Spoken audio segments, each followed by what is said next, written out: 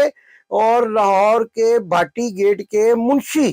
جی یہ کہتے ہیں کہ اب جو آپ کو دوائی دی ہے اس سے معیشت بالکل ختم ہو گئی ہے، لیکن اگلی دوائی جو میں آپ کو دوں گا اس سے معیشت جو ہے ایک دم سے کھڑی ہو جائے گی، اور اگر منشی جی کا انتقال ہو گیا تو اصل میں تو قوم ہی مر جائے گی جو پہلے ہی معاشی طور پر انتہائی کمزور ہو چکی ہے۔ بھئی آپ کے پاس ہے کیا؟ خزانے میں جو پیسے ہیں وہ آپ بیرون ملک منتقل کر رہے ہیں اور اپنی کابینہ کے للے تھللوں پر لٹا رہے ہیں، اور جو رقم بچتی ہے اس رقم سے آپ اراکین قومی اسمبلی اور کراچی کے میئر کا انتخاب جیتنے کے لیے لوگوں کی خرید و فروخت کرتے ہیں، اور اس کے بعد آپ کہتے ہیں کہ معیشت جو ہے اگلی پڑی کے ساتھ بالکل کھڑی ہو جائے گی۔ یہ ایک انتہائی مضحکہ خیز بات ہے۔ ناظرین، جیسا کہ میں نے پہلے آپ کو بتایا تھا اپنے ولاگ کے آغاز میں کہ میاں شہباز شریف نے بھی ایک بونگی ماری ہے، وہ بھی اسی طرح کی بونگی ہے جیسی کہ جناب وزیر خزانہ بونگا شریف جو ہیں، بونگا شریف کے منشی جو ہیں اسحاق ڈالر صاحب جو ہیں وہ مارتے ہیں۔ انہوں نے وزیر اعظم نے یہ بونگی ماری ہے کہ 300 افراد جو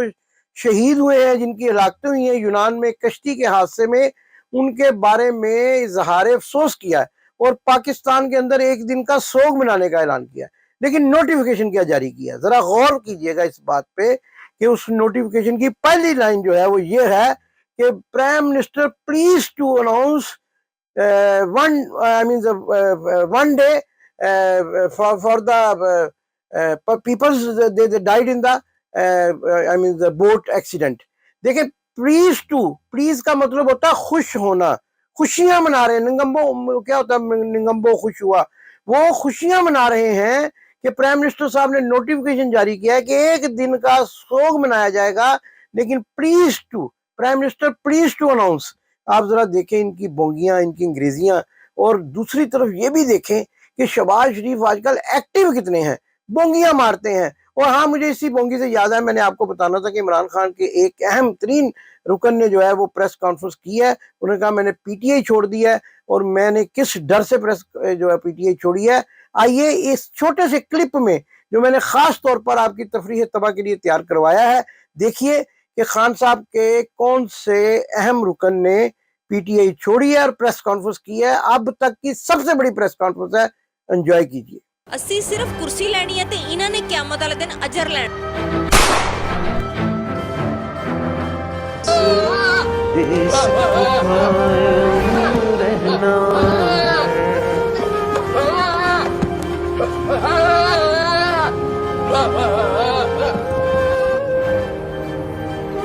پھر اس جنگل چ شیر اس پیڈو دا شکار کرے گا۔ جی تو ناظرین، آپ نے دیکھا کہ جس طریقے سے اس ملک کے حالات ہیں وہ یہی چیزیں جو ہیں وہ سامنے آتی ہیں کہ بکرے جو ہیں وہ اب اس ڈر سے کہ وہ عید والے دن چھری کے نیچے آئیں گے، وہ پریس کانفرنس کر رہے ہیں کہ ہمارا اس پی ٹی آئی سے کوئی تعلق نہیں ہے، ہمیں قربان نہ کیا جائے۔ آپ دیکھیں کہ کیا حالات بن گئے، اور یہ بھی بڑی اہم خبر سامنے آ رہی ہے کہ جو لوگ منحرف ہوئے ہیں، یعنی فواد چودھری جیل میں، اور اس کے ساتھ ساتھ اسد عمر ڈھاکہ والے جنرل عمر کا بیٹا اور اس کا بھائی جس کی ننگی ویڈیو آئی تھی، وہ اور یہ اصل میں بھاگتے اس لیے نا، ہم تو ان کو پہلے بڑا اچھا سمجھتے تھے، ملک کی خدمت کرنے کے لیے آئے ہیں، لیکن بعد میں جو ہے گپلے اتنے کر دیے 3.5 سال میں، عمران خان کو خود کو اس موڑ پر پہنچا دیا ہے، اور اب جو ہے اس کا ساتھ چھوڑ کے جو ہے وہ پی ٹی آئی کے خلاف استحکام پاکستان پارٹی کا، یہ سب لوگ اب باہر بھاگنے والے ہیں۔ ان کے میں بڑی خبر آپ کو دے رہا ہوں کہ ان کے نام ای سی ایل سے نکالے جا رہے ہیں اور ان کو یہ موقع دیا جا رہا ہے کہ یہ باہر بھاگ جائیں۔ ناظرین، اس کے ساتھ سوشل میڈیا پہ ایک بڑی ہی جو بیہودہ خبر گردش کر رہی تھی کہ عمران ریاض بھی اس ڈوبنے والی کشتی میں سوار تھے جو یونان میں حادثے کا شکار ہوئی، اور اس میں جو ہے ان کو شہباز گل نے سوار کروایا تھا کسی افغانی پٹھان کے ذریعے۔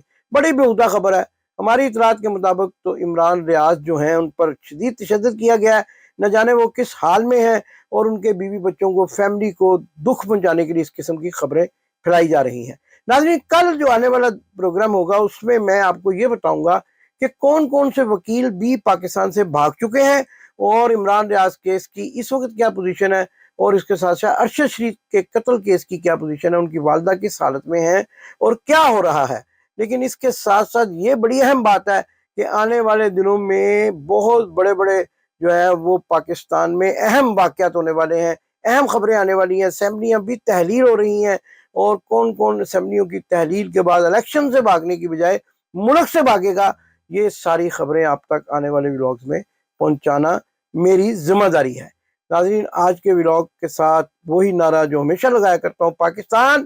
زندہ باد۔